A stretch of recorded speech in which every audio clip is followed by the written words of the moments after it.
Your lead measures might be something like, I want to figure out how to run Facebook ads, and spend $5 a day, for the next 3 months to try to build up the business. And so that's a lead measure. You're setting up your ads, your Facebook ads, or whatever the case might be, and you're running those for $5 a day. Another lead measure might be, I want to train my employees to offer the Fluff and Fold service to our regular customers who are coming anyways, just to offer it to 10 people a day. And if they offer it to 10 people a day, then it's going to help build up the business. And that's something you can control, you can measure, you can adjust it along the way, and it's going to help get you towards your goal. So maybe another one might be, I want to create flyers with 50% off coupon that I want to, get out to the surrounding neighborhoods.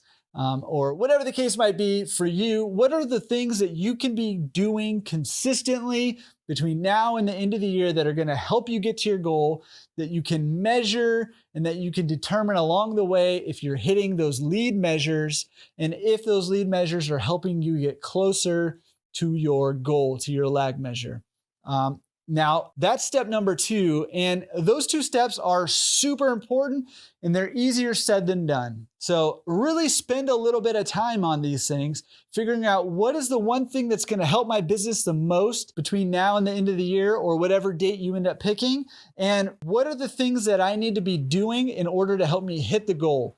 What are the things that I need to be implementing in my business, in the way that I run it, in the way that I train my employees, that are going to lead me closer and closer to that goal to be able to hit it by your target date, end of the year, or whatever it might be. Now, that is good and all, but sometimes it can be super overwhelming when you have all of these things, all these lead measures you're trying to hit. For those of you Bigger Pocket fans out there, I know Brandon Turner has mentioned, if you've listened to the podcast or watched any of their videos, he's mentioned the MINS, MINS, and the MINS is the most important next step. So step number 3 is, now that you know your goal and your lead measures, you need to determine what is the next thing, the most important next thing that I need to do in order to hit those lead measures, in order to hit my ultimate goal.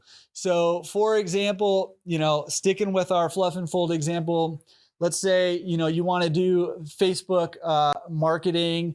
And so your most important next step might be, for example, I need to create a Facebook business account for my laundromat so that I can run ads on Facebook. Or, and then after you do that, maybe then you have to establish another MINS, and most important next step. So after you've completed that, filled out the profile and everything, and you have a completed business profile on Facebook, well, now maybe your next MINS is to jump onto YouTube and learn how to run Facebook ads.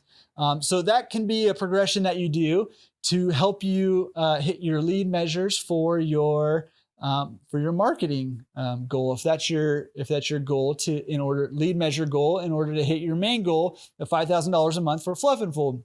Another route that you might take is, hey, the most important next step for me is to do some research on a marketing company that can help me run Facebook ads for my Fluff and Fold business. laundromatresource.com/getonline. Excuse me. Shameless plug again. But maybe, or whoever it might be, finding, that might be your MINS, is researching, marketing companies that can help you run ads. So that's your MINS. So step number 3 is breaking those lead measures down into your most important next thing to do. It's something to take action on. You got to do it today, tomorrow, as soon as possible. It's the most important thing that's going to help you hit your lead measures. It's going to help you hit your ultimate goal. And so you got to do it.